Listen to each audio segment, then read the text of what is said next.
The judge was smirking. He carefully examined the electronic file. The screen displayed Commander Alexandra Vega's service record. It was heavily redacted. Black bars covered almost everything. This was perfect. Perfect ammunition for a public humiliation. The gaps were convenient. The judge leaned into his microphone. He announced the accusation. "Rather convenient gaps in your record, Commander." The courtroom was packed. Every seat was filled with curiosity. "What was your operational call sign?" he demanded. His voice was heavy with mockery.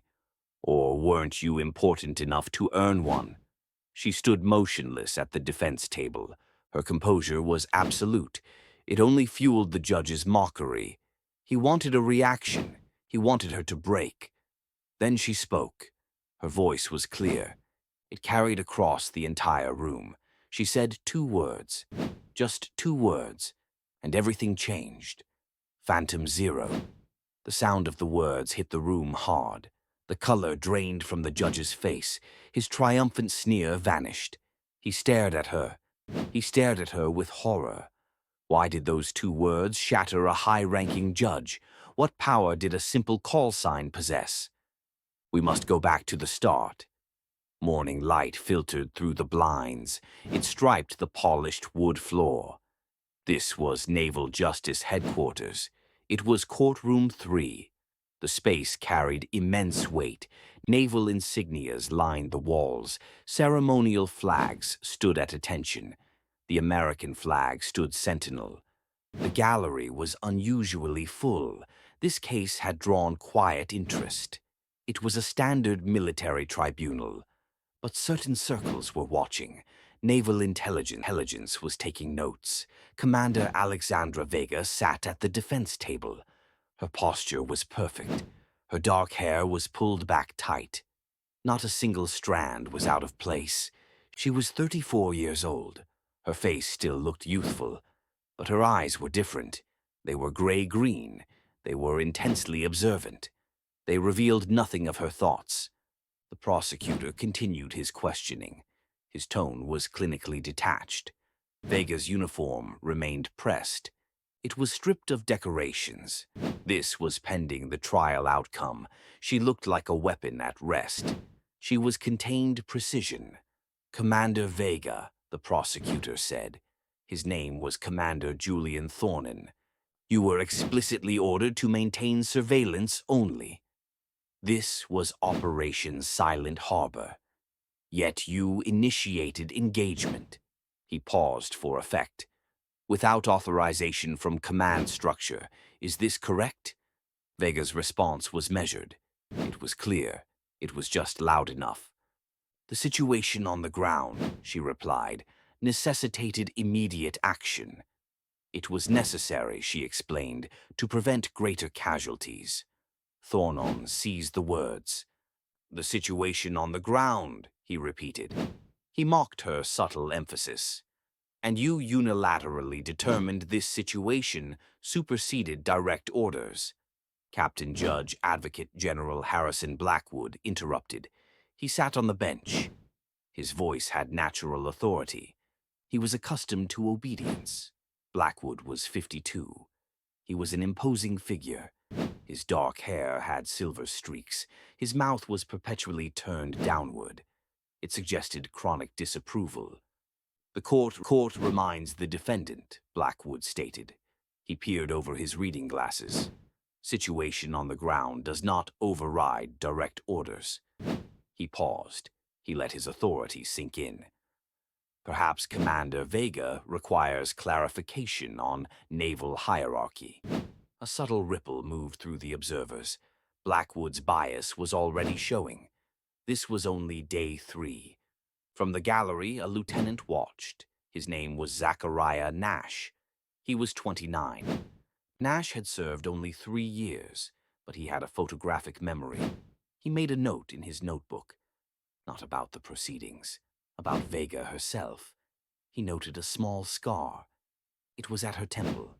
He watched the way her eyes moved. They continuously assessed the room. They checked the exits. They checked the occupants. Her breathing was controlled. It suggested advanced training. Something was wrong with the picture. The prosecution was painting a portrait of incompetence. Nash saw something else entirely. Thornan continued the process. He tapped commands into the display.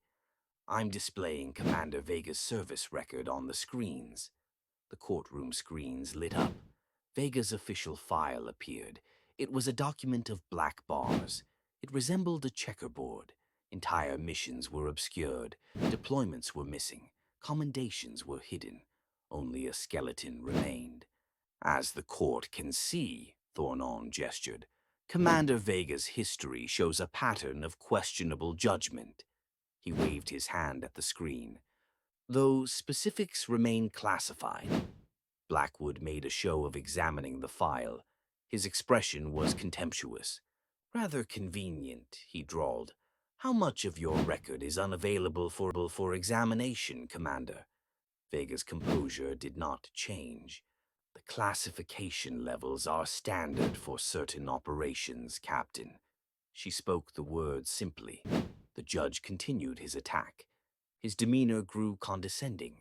His comments became personal. He focused on humiliation. "Commander Vega seems to believe her judgment supersedes established command structure," he remarked. He sustained another objection from the prosecution. "Perhaps this explains the curious gaps in her service record."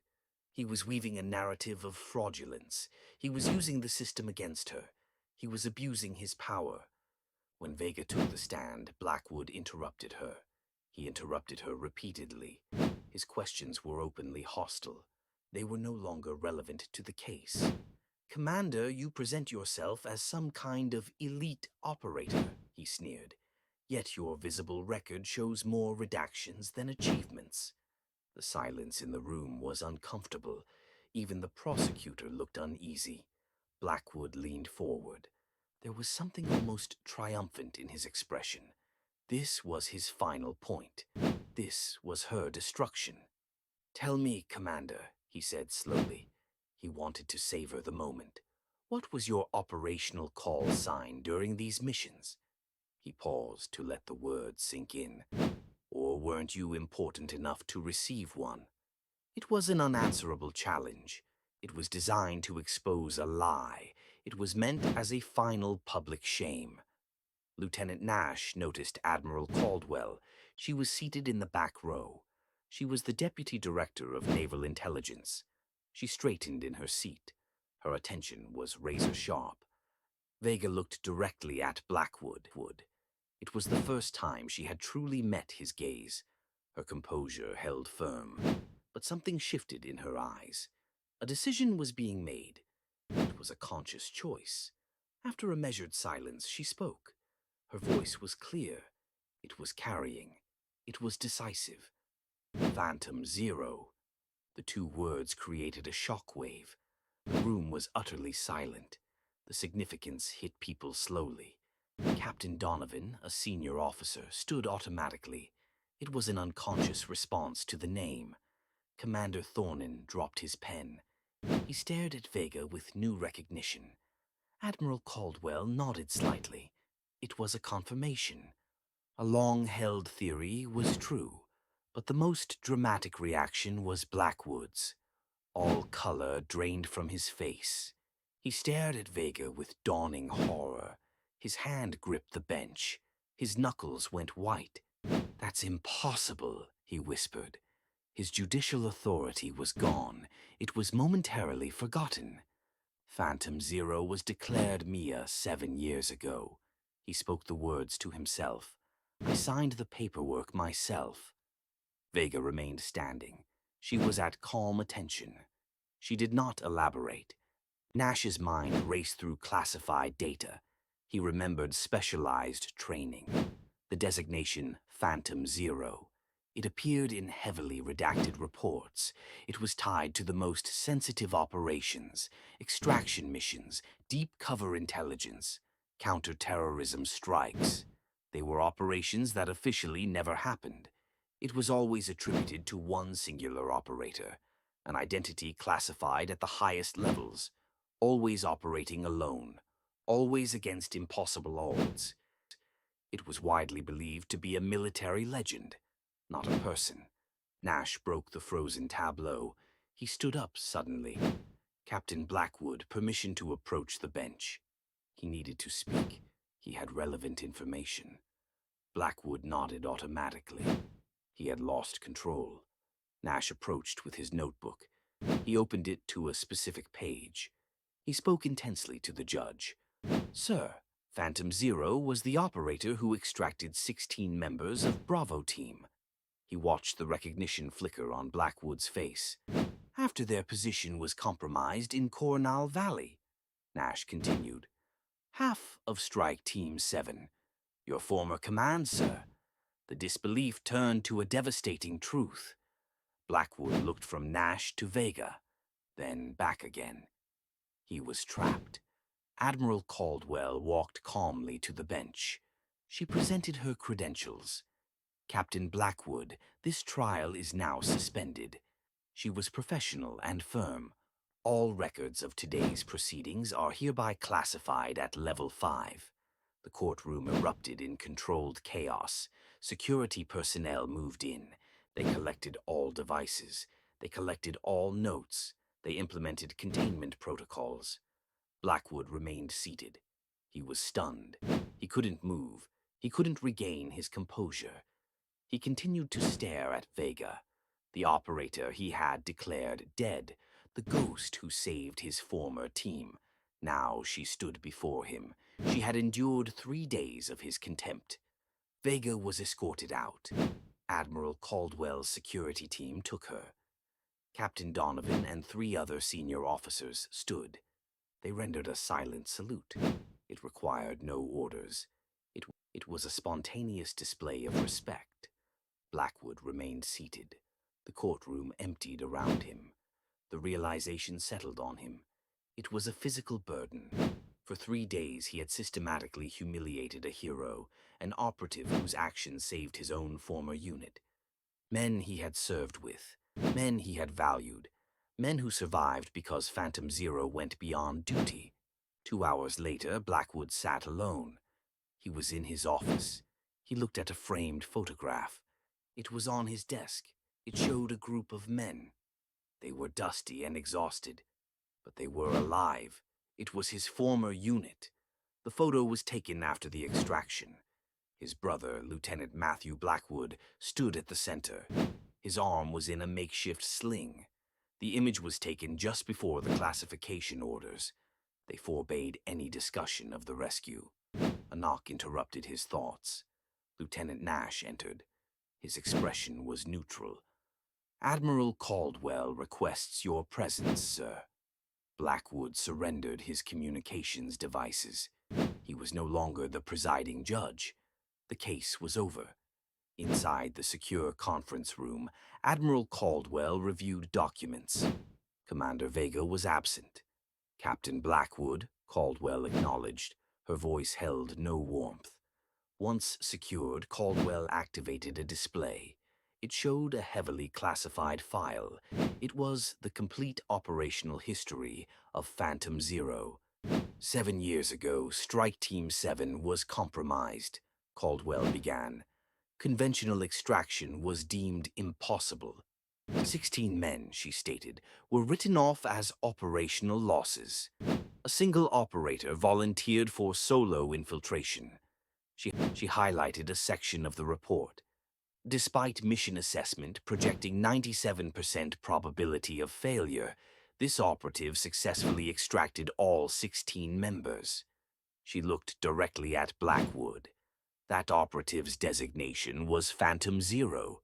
The identity was classified at the highest level. And you're saying Commander Vega is Phantom Zero, Blackwood stated. He was still struggling to reconcile the officer he had judged. I'm not saying it, Caldwell corrected. Her operational record confirms it. She displayed medical reports. Vega sustained multiple injuries during the extraction. A gunshot wound, shrapnel damage. She refused evacuation, not until all 16 men were secured. You signed that paperwork yourself, Captain. I had no idea, Blackwood said quietly. That's precisely the point, Captain. You didn't know, yet you judged. Caldwell's expression hardened.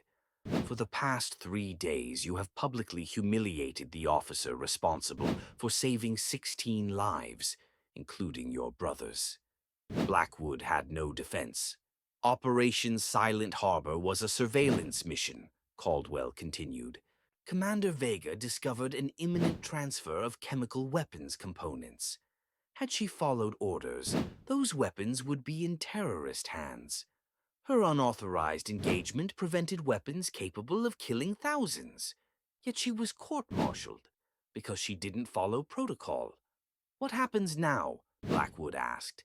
The trial has been expunged. Caldwell's disapproval was evident. Your judicial credentials are under review.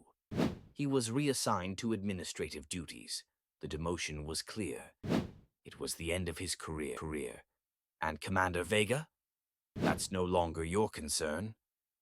Caldwell stood. Lieutenant Nash approached with a small envelope. From Commander Vega, Nash said. She asked me to deliver this personally. Once alone, Blackwood opened the note. The handwriting was precise. Judgment without complete information endangers those we both serve to protect. There was no signature, no recrimination, just an observation. It cut deeper than any accusation. 2 days later, Commander Vega was in a secure conference room. She spoke with Admiral Caldwell. The charges have been dismissed, Caldwell told her. All records have been sealed. And Captain Blackwood? Vega asked. Reassigned to administrative review, Caldwell explained. His judicial credentials are under review for improper handling of classified information. That wasn't necessary, Admiral. It absolutely was. Caldwell's voice hardened. 7 years ago, he signed paperwork declaring you missing without verification. She stood. This week, he abused his position to pursue a vendetta. Vega accepted the assessment. She neither celebrated nor protested the outcome. She was vindicated. Her operational decisions were officially commended. The hero was back. The enemy was defeated. But the true mission was still ahead. The narrative was changing.